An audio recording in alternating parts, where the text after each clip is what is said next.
Well, hi guys. It is right at 8:30, so we're gonna go ahead and get started. And I was gonna let my son go here at the end, but it is 8:30 here, and he's normally in bed by 7:30. So he has been begging me for about a month now to get on and talk on an Arbonne call. And so he has written his own speech. And so I'm going to give him like the first couple minutes of this, and he just would like to talk to you guys. And then I will finish up the end of the call. So go ahead, Jim. Hi, my name is John and I am 9 years old. I have watched my mom do Arbonne for almost 2 years now, and she has worked so hard. My mom always smiles when she gets to go do Arbonne. Tonight I am going to share what I have noticed. My mom is a super hard worker. She always cares about her family and her Arbonne team. My mom started doing Arbonne so she could come home and watch more baseball, soccer, 4-H, and basketball games. I'm so happy she can now be at my brother's and my game. She is also able to pick us up from school every day now, which she couldn't do before she was a coach.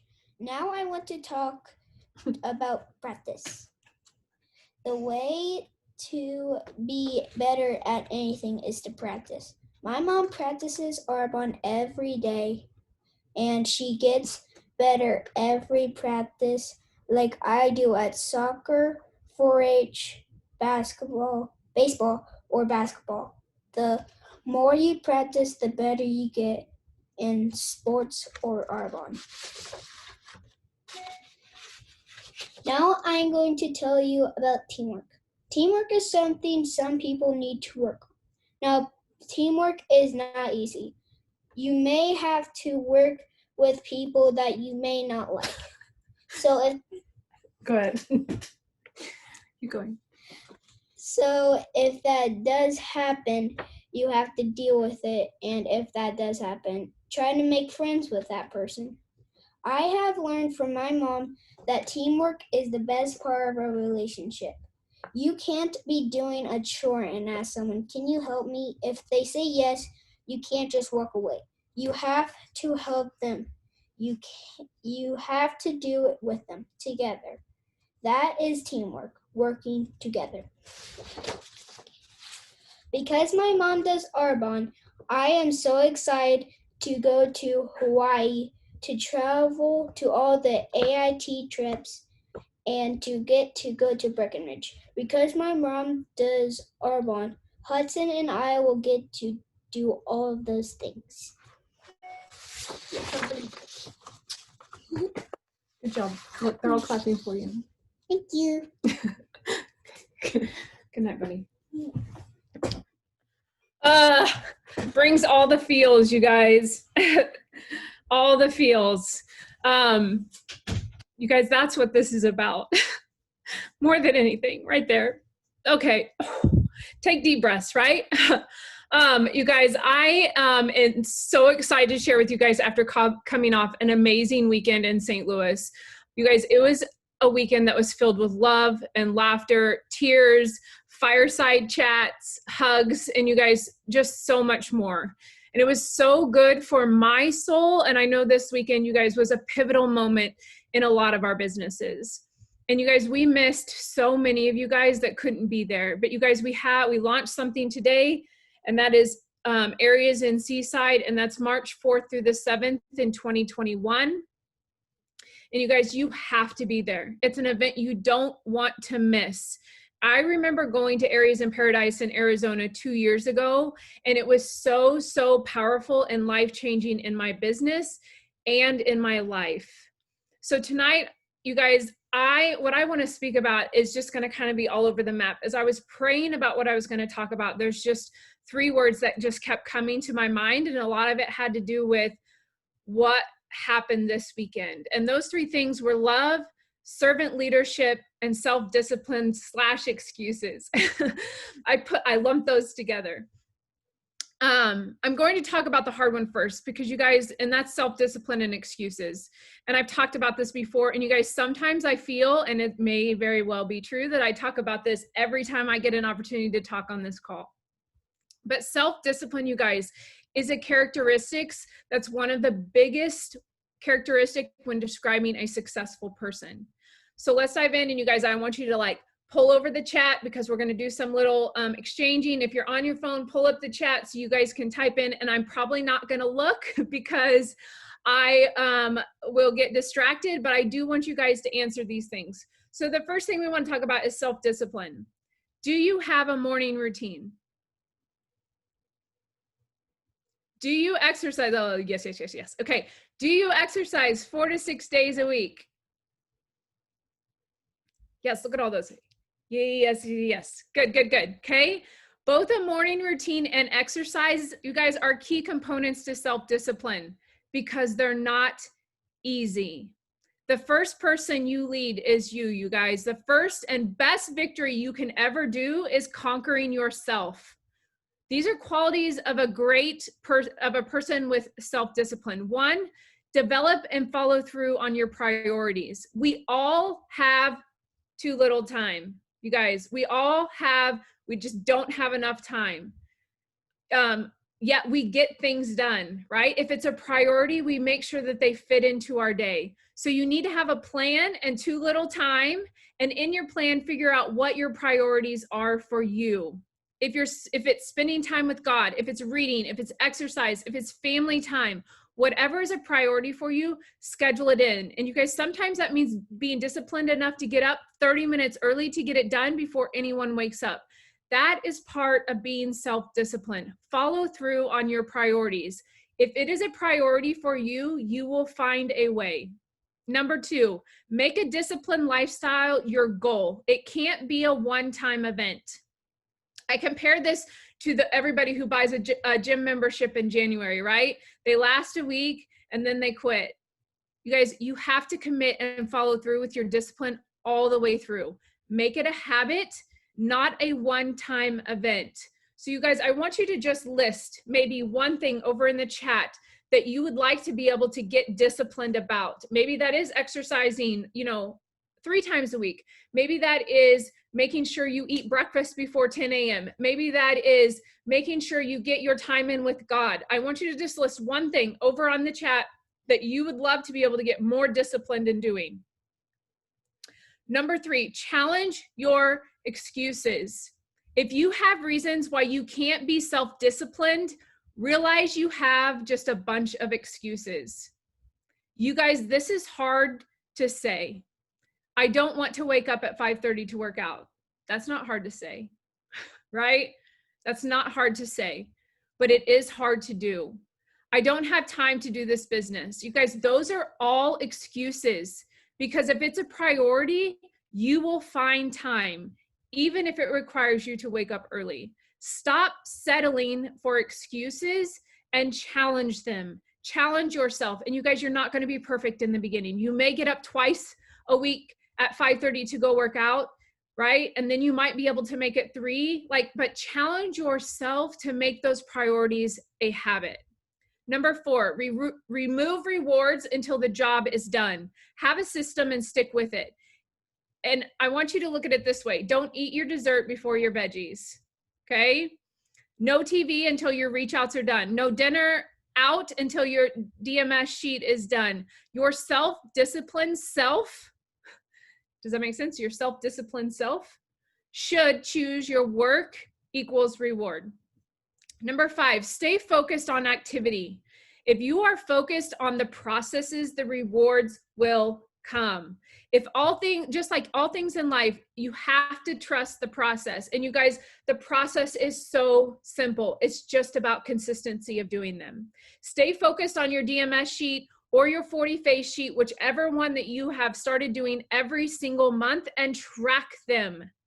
If you are tracking and completing those sheets, you guys, you are growing. Promise. The next one I want to talk about is servant leaders. How can we serve more?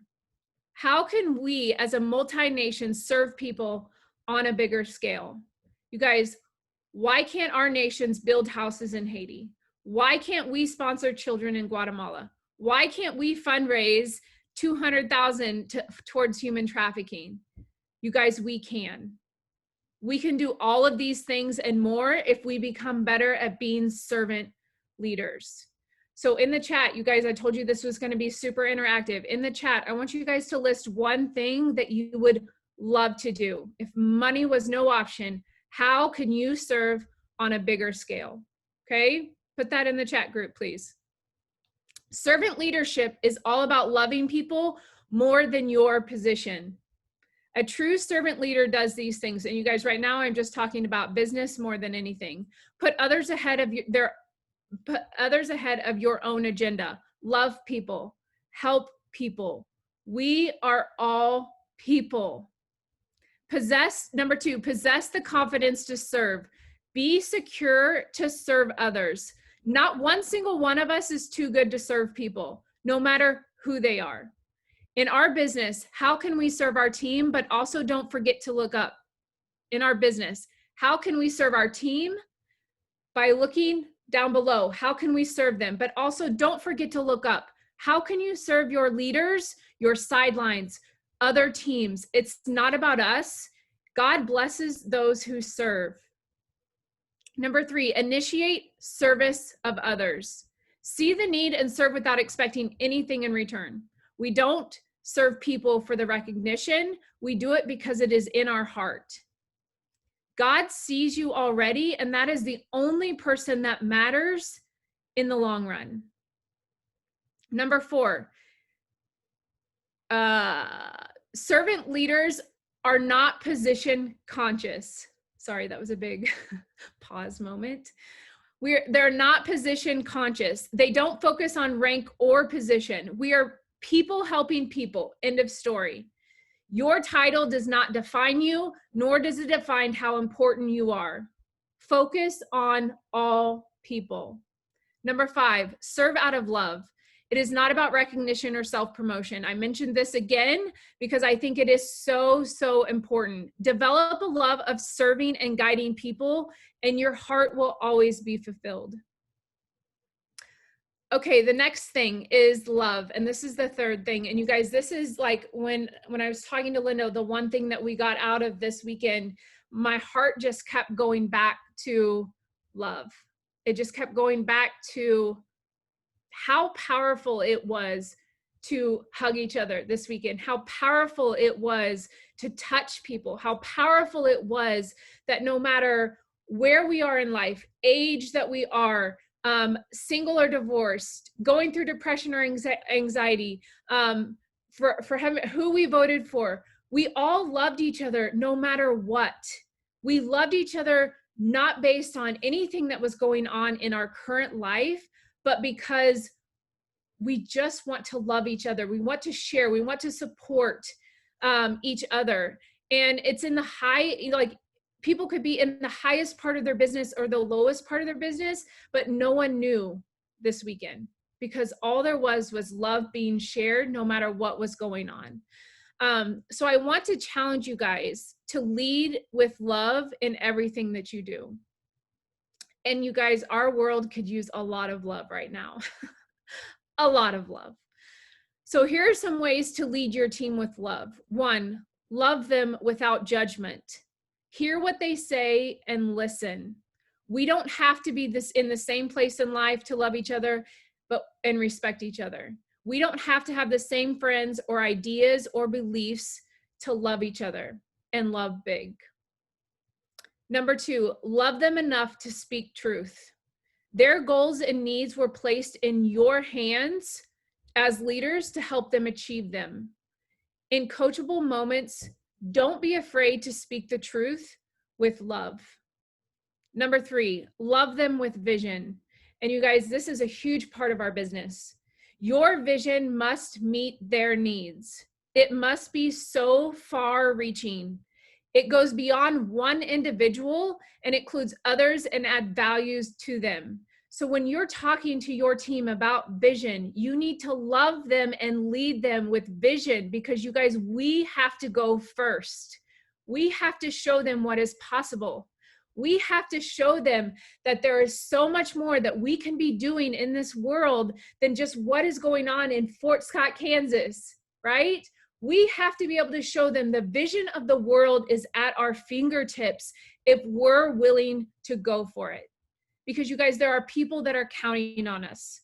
There are people that are praying for us. There are people who are wanting us to take the next step, to step outside our comfort zone, that are praying that you're going to show up today for their future.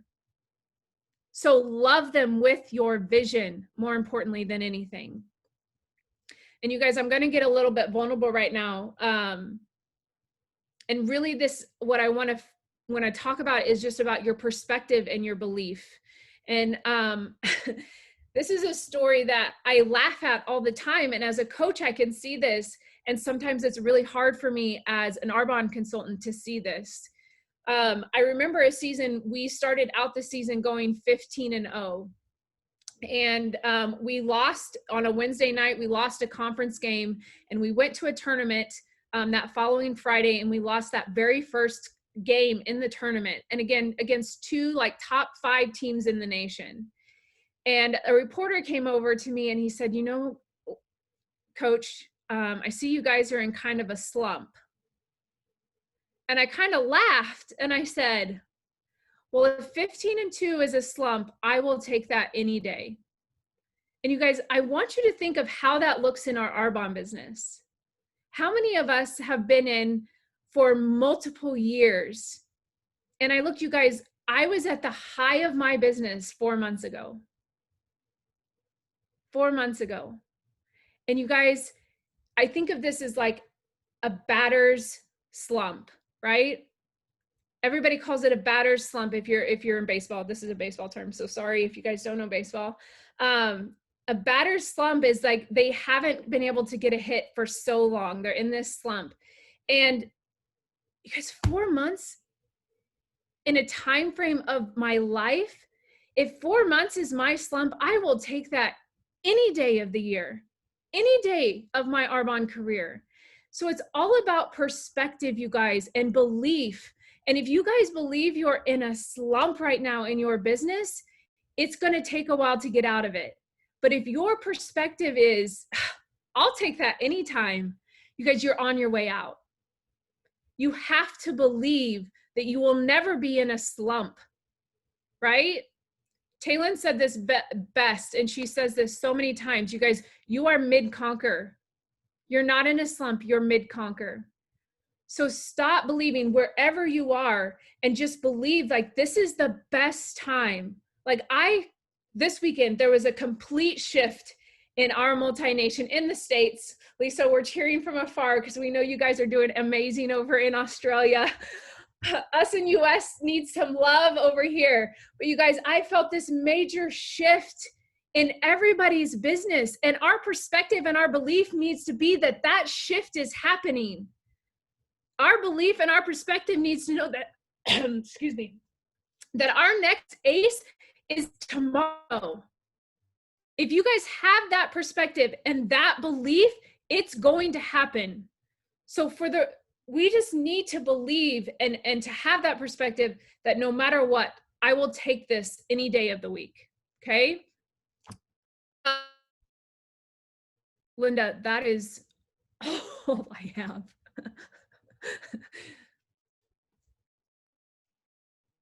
Is that all? That's all I have. Can I add something then? That was pretty amazing. Add something, Lindsay? Absolutely, Lisa. Well, I was just going to say, we might be smashing it over here in Australia now, but for 3 years before this, we didn't remember. So that's the other thing you've got to remember is stop comparing yourself to what's happening right now in someone's life as well, because we've been there through that as well, and it's possible to come. I just love that. Who did you say just said that? Taylin, mid-conquer? I love that, Lindsay, because it's all about perspective and it's all about self-talk. So you nailed it again, Lindsay, because if you're in a slump and you're in that mid-conquer moment, the first thing you fix is your mindset and how you think about it, and then everything else starts to take place after that. So it might look like we're doing well now, we are, our team is just on fire, but it took us 3 years to regroup in that mid-conquer stage and come back. So that's going first and showing you what's possible. It's the reason we didn't quit all those years ago, was because we needed to prove you can come back from anything. So you can come back from anything that you're going through right now, anything. This is so powerful, so powerful. You know, and there's always ebb and flow. It's just life. But, you know, beating ourselves up doesn't serve. And so this perspective is so powerful to understand in the, you know, that's in the bigger scheme of things, that's just a small blip in the, you know, in the scheme of things. Does anybody else want to share? I mean, we have some time here.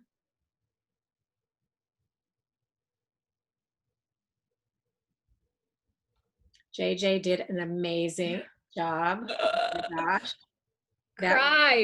Cry. That's what I wanted to do, just bawl. That's just truly what it's all about, is exactly that. We talk about this all the time. More is caught than taught. And just look at what he's already catching at his age, just watching his mom. So powerful. It brought back memories of my son getting up and sharing. And I had no idea what he was catching along the journey. But even as an adult, his viewpoint that I don't see, you know, a lot of times I forget, but they remind us. So this is just so powerful. And I love, you brought out so many important things, Lindsay. You know, serving. How can we serve better? I love that as nations and as entire teams together, because I know that there's a lot of passions, as we saw on the thread, so many different passions of where our hearts are. And that was Petter's vision.